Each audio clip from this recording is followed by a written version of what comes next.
কাছাড়ের বরখলার মাসিমপুর সুবেদার গ্রামে Bangladeshi gas balloon উদ্ধার ঘটনা নিয়ে চাঞ্চল্যের সৃষ্টি। ঘটনাস্থলে পুলিশ উপস্থিত হয়ে তদন্ত শুরু করেছে। সকালে মাসিমপুর সুবেদার গ্রামে মাঠে হঠাৎ একটি বড় গ্যাস বেলুনে উড়ে এসে পড়ে এবং বেলুনটিতে বাংলাদেশের সিলেট জেলার একটি বিদ্যালয়ের নাম সহ কয়েকজন ব্যক্তির ফটো রয়েছে। কাছাড়ে বাংলাদেশি গ্যাস বেলুন উদ্ধার হয়েছে এবং সেই গ্যাস বেলুনটি বাংলাদেশ থেকে এসেছে বলে অনুমান করা হচ্ছে। কাছাড়ের বরখলার মাসিমপুর সুবেদার গ্রামে বাংলাদেশি গ্যাস বেলুন উদ্ধার ঘটনা নিয়ে চাঞ্চল্যের সৃষ্টি হয়েছে। ঘটনাস্থলে পুলিশ উপস্থিত হয়ে তদন্ত শুরু করেছে। সকালে মাসিমপুরের সুবেদার গ্রামে মাঠে হঠাৎ একটি বড় গ্যাস বেলুন উড়ে এসে পড়ে। বেলুনটিতে বাংলাদেশের সিলেট জেলার একটি বিদ্যালয়ের নাম সহ কয়েকজনের ব্যক্তির ফটো রয়েছে।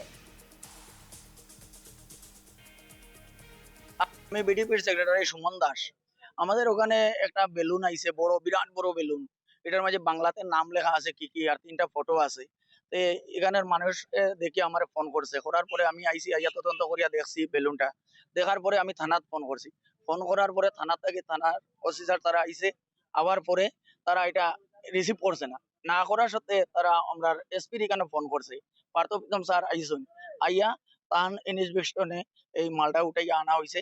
এখান থেকে পার্থ প্রীতম স্যারে যখন রিসিভ করছেন, করার পরে থানাত সমঝাইয়া দিছে। এটা বাংলাতে লেখা আছে, তিনজনের ফটো আছে আর বাংলাতে লেখা আছে এটা বাংলাদেশি।